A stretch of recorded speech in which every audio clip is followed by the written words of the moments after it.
Comment distinguer corps pur et mélange? Comment identifier des espèces chimiques? C'est l'objectif de ce chapitre. Commençons par expliquer la différence entre un corps pur et un mélange.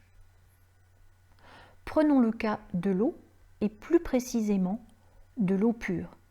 Si on étudiait sa composition à l'échelle microscopique, on mettrait en évidence qu'un seul constituant, et donc une seule espèce chimique, des molécules d'eau de formule H2O. L'eau pure est donc un corps pur. Si maintenant on avait de l'eau salée, à l'échelle microscopique, on mettrait en évidence non seulement des molécules d'eau, mais aussi des ions chlorure, Cl-, symbolisé en vert, et des ions sodium, Na+, symbolisé en gris. Il y a donc ici plusieurs espèces chimiques, c'est un mélange. Cependant, il y a une seule phase, on ne distingue pas les différents constituants ou espèces chimiques, le mélange est homogène. À noter que l'eau du robinet ou l'eau minérale ne correspond pas à de l'eau pure, mais contient plusieurs espèces chimiques qu'on appelle notamment des sels minéraux. L'eau du robinet ou l'eau minérale est aussi un mélange. Si on s'intéresse maintenant à de l'eau gazeuse, on peut mettre en évidence non seulement des molécules d'eau, mais aussi des molécules de dioxyde de carbone, avec ici présence de deux phases par la formation des bulles de gaz. Le mélange est hétérogène. Pour résumer, un corps pur est constitué d'une seule espèce chimique qu'on peut représenter par un symbole chimique, par exemple pour l'eau H2O.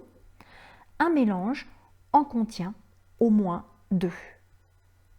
Il existe les mélanges homogènes, lorsqu'à l'œil nu on ne distingue pas les différents constituants, et les mélanges hétérogènes, lorsqu'on peut en distinguer au moins deux. La composition d'un mélange peut être décrite par le pourcentage en masse, qui est le quotient de la masse de cette espèce par la masse totale du mélange. On peut la décrire aussi par un pourcentage en volume. Dans ce cas, c'est le rapport du volume de l'espèce sur le volume total. L'air est un mélange homogène et sa composition volumique correspond à 78% de diazote, donc symbolisé ici par les molécules en bleu, 21% de dioxygène,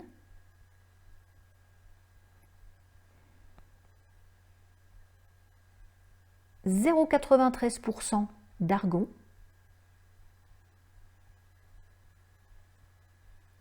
et 0,04% de dioxyde de carbone. Voilà. Alors on peut représenter cette composition volumique sous forme de camembert. Les 1% d'autres gaz renferment notamment donc ce qu'on a vu, l'argon, le dioxyde de carbone et d'autres espèces en quantité encore plus faible. Comment identifier maintenant des espèces chimiques? Alors il y a plusieurs procédés. Tout d'abord, expérimentalement, on peut effectuer des tests chimiques. Alors par exemple, le dihydrogène, formé au cours de la réaction entre le fer et l'acide chlorhydrique.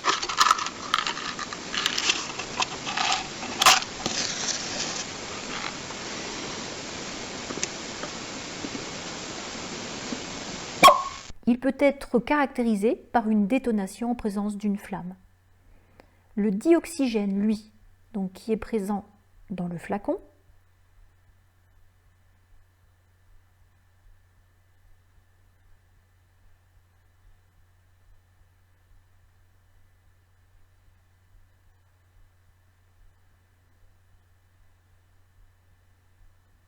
est capable de raviver une flamme.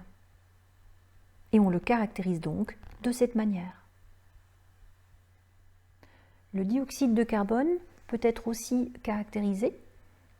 Donc, le dioxyde de carbone qu'on récupère de l'eau gazeuse grâce à un tube à dégagement. Dans un verre à pied, on a placé de l'eau de chaux et on augmente la température pour favoriser le dégagement gazeux.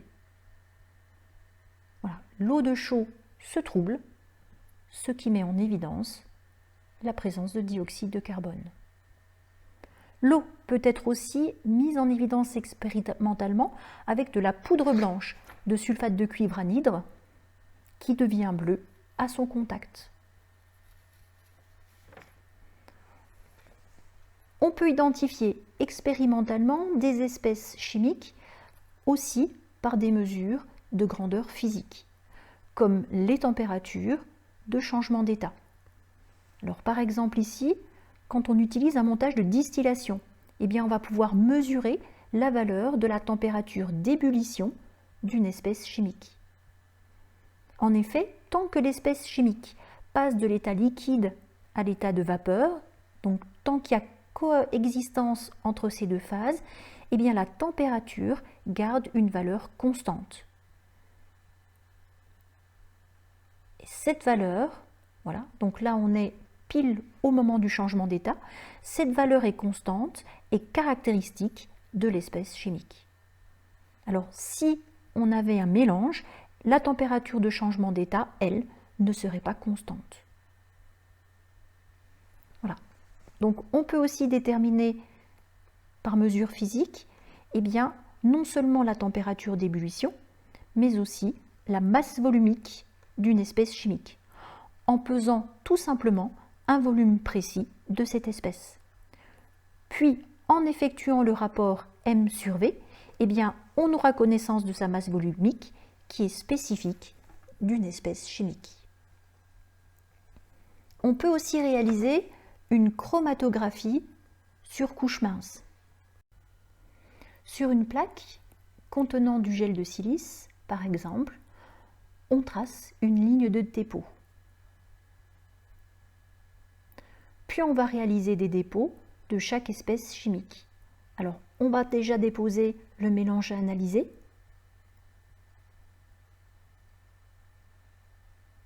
Et ensuite, on déposera les espèces chimiques de référence.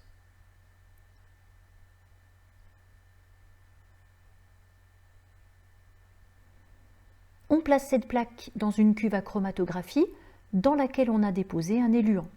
Celui-ci entraîne avec lui le long de la plaque les différentes espèces chimiques par capillarité. Plus l'espèce chimique aura d'affinité avec l'éluant, plus il sera entraîné facilement avec lui.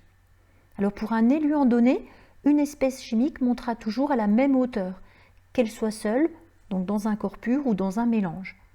On pourra donc identifier des espèces chimiques présentes dans un mélange.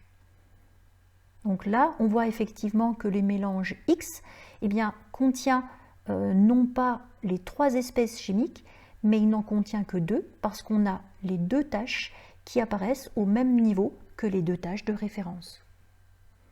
Alors quand on réalise une chromatographie, le plus souvent malheureusement, les taches déposées sont incolores.